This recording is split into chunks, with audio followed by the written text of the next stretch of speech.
So we decided to have this conversation because of what's going on with you in Canada. Oh, yeah. And that your clinical psychology license is in jeopardy because you have opinions about politics that they disagree with, which is a very dangerous and bizarre turn of events. Well, it's your fault, actually. I told you, I think, a week or so ago when we talked about this.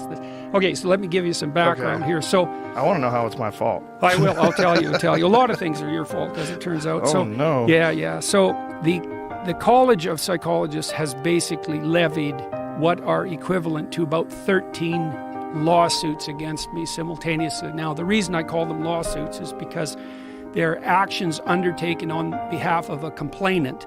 Now, the complainant can be anyone anywhere in the world who complains about me for any reason. They don't have to be former clients. They don't even have to be anybody I've ever met. They don't even have to have met anybody I've ever met. So, So it could be someone online. Well, it is. All this is pretty much, all these complaints are someone online. None of them are my clients, although half of them claim to be falsely. And the college didn't throw out their complaints despite that. So, which is really quite interesting. And what are the complaints? Well, okay, let's see. One complaint is about the tweet I made about Ellen or Elliot Page, and when I said that a criminal physician cut off her breasts and that pride was the sin. So now I'm in trouble again because I just said the same thing. One was about Sports Illustrated cover where they featured that overweight model, and I tweeted out "not beautiful," and I guess that was something like fat shaming. I don't remember exactly what the charge was. And then I criticized Justin Trudeau and a former staff member of Justin Trudeau and Jacinda Ardern. I made a joke about her I was going to New Zealand, and the New Zealand leftist press was freaking out, and I made this joke about bringing my alt-right trolls to New Zealand, and then I put in parentheses, or maybe they're just, ordinary people who are trying to clean up their rooms. So apparently that was casting the profession into disgrace. And then they submitted, one complainant from the U.S. submitted the entire transcript of our last discussion. So, I don't know how to defend myself against that, because apparently everything I say, and apparently everything you say too, is bringing the profession of psychology into disgrace. And I think they're most upset in that case about my comments about the inadequacy of climate models. And so, part of the reason I'm pursuing this action with regard to the Ontario College of Psychologists, well, there's two reasons, really. Well, three. One is, leave me the hell alone, guys. You've been on my case nonstop for 7 years. Not once before that, in 20 years of practice. There's no complaints ever levied against me. It wasn't until I started to become, relatively well-known publicly that the college came after me.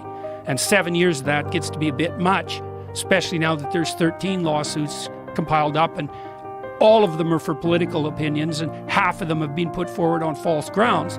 But even that's not enough for me to engage in the battle. The reason I'm engaging in the battle is, well, first of all, you want me to do social media retraining so I communicate better according to your experts? It's like, experts by what criteria exactly? What's a social media communication expert? You got any documentation that even exists as a field? And how do you know that if you have that social media expert train me, that I'm going to be a better therapist? There's no body of data that suggests that in the least. So I'm not going down that route. We should explain that, because so I've already been sentenced, right? Yes. This isn't a threat by the college. This is what the situation already is. I haven't been hauled in front of their disciplinary board yet, but they've already convicted me of disgracing the profession and sentenced me to an indefinite period of re-education. And that's the second most serious punishment that they can levy against a professional. The first is to take away the license. The second is to undergo this retraining and to publicly announce the necessity for that, which they've already done in my case. And so now I have to sit down with these experts at my expense for an indefinite period of time until I'm trained properly, whatever the hell that means, by the criteria of the so-called experts and the college. And that isn't pending an investigation. That's already in place.